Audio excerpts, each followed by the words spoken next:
Bonjour tout le monde, j'espère que vous allez bien. On se retrouve pour un nouveau vlog lecture. Je le tourne, j'espère passer entre les travaux. Bon, je m'excuse s'il y a du bruit en tout cas. Donc, on est déjà vendredi. Je voulais déjà faire la vidéo hier ou avant-hier, mais la semaine est passée beaucoup trop vite. Donc, la semaine dernière, on a commencé cette lecture, Un printemps pour te succomber, de Morgane Moncomble. Je l'ai terminé, je sais plus. Dimanche ou lundi, je crois. Peut-être dimanche. Il s'est lu super vite, comme d'habitude. Malgré les 600 pages, ça passe tout seul. Donc là, on est sur le tome 3 de la saga Seasons de Morgane Moncomble. Donc il y avait un automne pour te pardonner, un hiver pour te résister, et là c'est un printemps pour te succomber. Après, il y a un été pour... je sais plus. Je crois que je l'ai jamais su d'ailleurs. Donc là, dans le tome 3, on est avec la troisième des amies, qui est Nolia. Son vrai prénom, c'est Magnolia. Elle vit à Amsterdam. Et je ne sais pas trop ce que je peux vous dire pour pas vous spoiler, parce que ce qu'on apprend sur elle, on le sait déjà dans le tome 1, je crois. Mais si vous n'avez pas lu le tome 1, ça peut spoiler un petit peu. Mais en tout cas,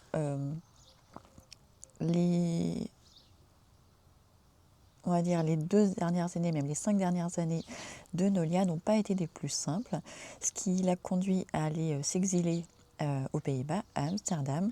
Et Amsterdam, elle a quelques soucis, notamment elle a coupé les ponts avec ses parents.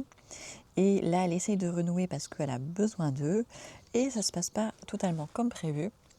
Et en fait, le thème de ce tome-là, c'est un petit peu la trope fake dating, parce qu'elle va être obligée en fait de se marier pour pouvoir avoir l'aide de ses parents, un petit peu du chantage quand même, et en même temps, donc ça c'est la nana, et le mec, lui aussi a besoin de se marier, mais pour une toute autre raison, et donc ils vont se mettre d'accord et tout ça.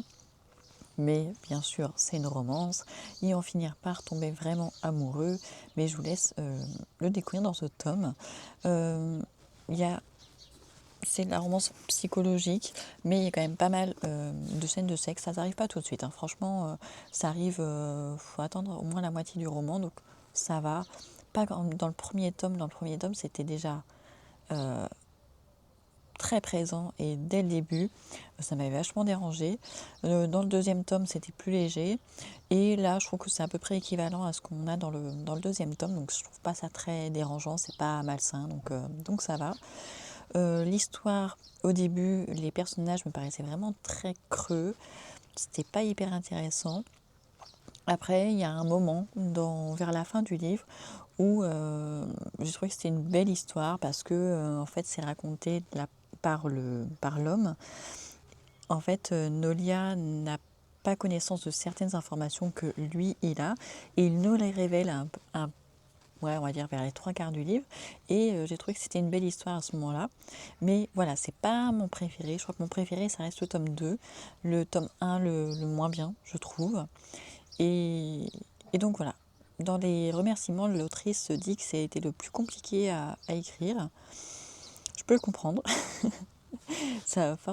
C'est pas forcément évident. Qu'est-ce que je peux vous dire d'autre? Ça se passe à Amsterdam la plupart du temps, mais je trouve que ça se ressemble pas trop. À chaque fois, j'oubliais qu'on était à Amsterdam. En tout cas, aux Pays-Bas, je trouve que c'est pas hyper présent. Pas comme quand on était...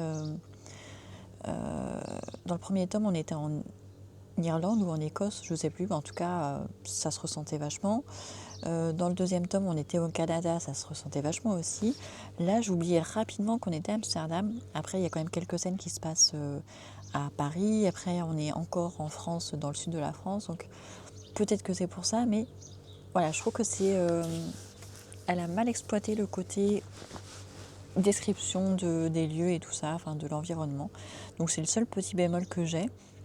Mais bien sûr, on lira le tome 4 qui se passe en été avec la dernière des 4 amies. Donc ça doit être Jasmine.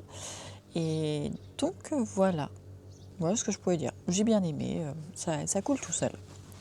Ensuite, j'ai fini aussi un livre audio, La vie est un roman de Guillaume Musso. C'est pas évident à résumer comme histoire. Mais je vous ai dit, comme d'habitude avec Guillaume Musso, il y a un écrivain dans l'histoire, toujours, un écrivain ou un journaliste. Là, ça commence avec l'histoire de Flora, je crois.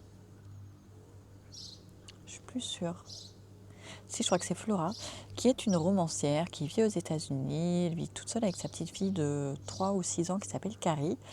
Et leur rituel après l'école, le soir, quand elle rentre, c'est de faire une partie de cache-cache. Et un soir, on fait leur partie de cache-cache. Et à la fin de la partie, en fait, la petite Carrie a disparu.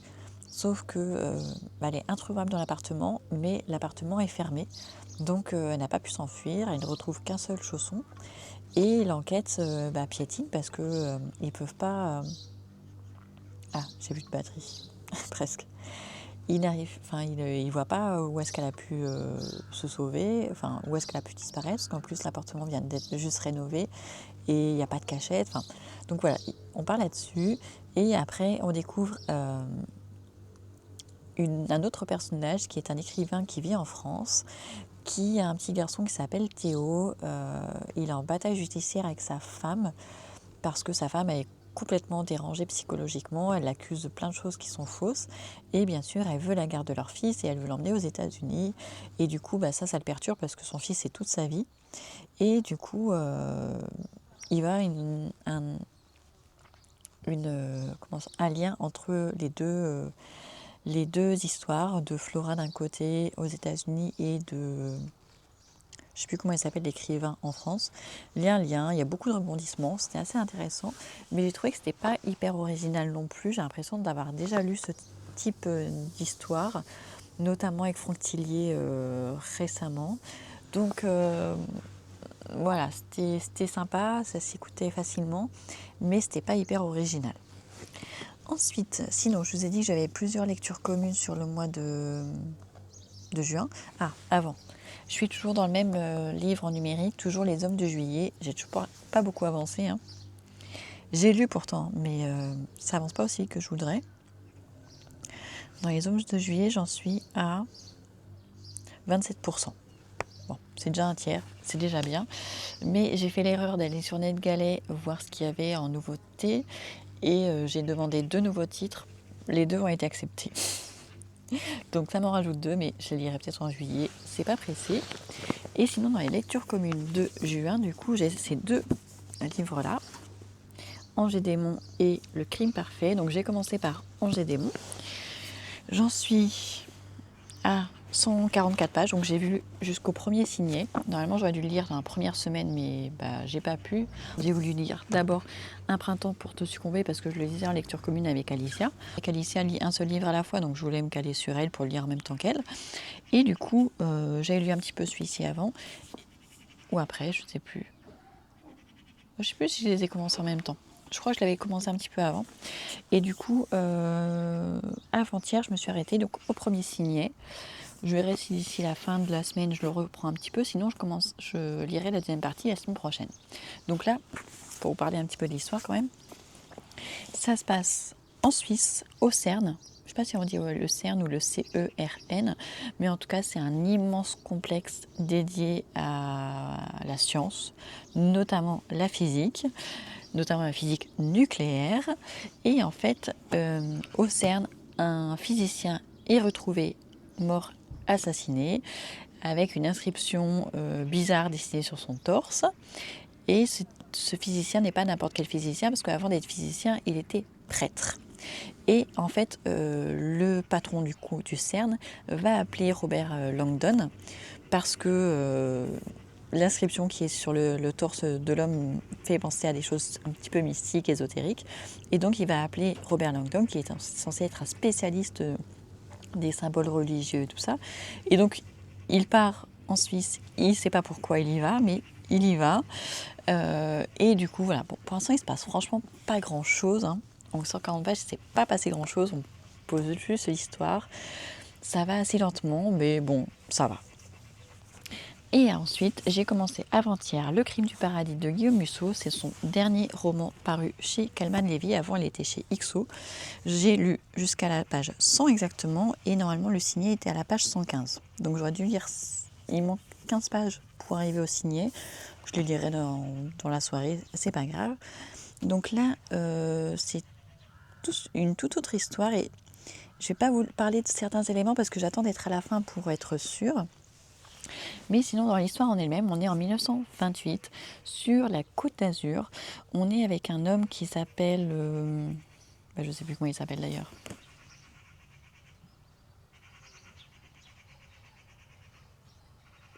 Je sais plus. Mais en tout cas, on a un policier qui n'est pas policier depuis très longtemps. Il a eu d'autres vies avant d'être policier. Notamment, il a été instituteur. Après, il a fait l'armée, il a fait la guerre, parce qu'on est en 1928. Et donc, il se retrouve policier sur la Côte d'Azur. Et en fait, il va devoir enquêter parce qu'il y a un couple d'Américains assez fortunés qui vit dans une villa. On ne sait pas trop quel âge ils ont, mais ils ont l'air d'être assez jeunes. Ils ont un petit garçon. Quel âge il a 6-8 ans peut-être. 3 ans. Il y a leur fils de 3 ans qui est disparu. Visiblement, il a été enlevé en pleine nuit dans leur villa. Et donc, ce policier va être appelé pour enquêter. Et pareil, j'ai déjà lu 115, j'ai déjà lu 100 pages. Et pour l'instant, il ne s'est pas passé grand-chose. Le policier est en train d'interroger un petit peu tout le monde. Il a commencé par les parents, bien sûr.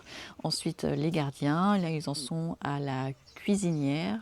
Et je ne sais plus si on a eu la nurse ou pas. Je ne sais plus trop, mais ça va venir. Donc là, on est un petit peu sur un interrogatoire. Et notamment, il y a une certaine Agatha Harding qui parmi les invités. Et je me demande si c'est pas le premier nom d'Agatha Christie.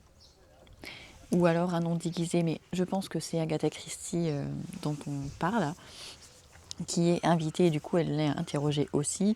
Et en 1928, elle a déjà quelques romans qui sont sortis, et du coup c'est déjà, on l'appelle déjà la reine du crime. Donc il y a des choses intéressantes dans ce roman, mais j'attendrai d'en savoir plus pour vous dire mes impressions. Pour l'instant, ça se lit facilement, c'est agréable. En plus, c'est un grand format, c'est lourd, mais par contre, c'est hyper agréable à lire parce que c'est des grosses écritures, c'est hyper aéré. Mais je me dis en lisant ce genre de livre qu'il y a quand même beaucoup de gaspillage de papier. Parce que en format poche, il sera beaucoup plus petit, beaucoup plus léger. Je me suis dit ça hier soir, j'ai dit punaise, qu'est-ce que c'est lourd quand même un brochet, un grand format comme ça, et c'est beaucoup de papier pour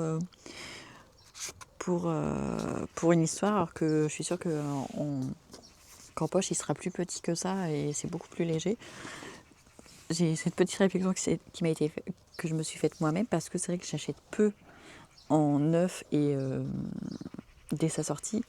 Donc ça me fait un peu bizarre.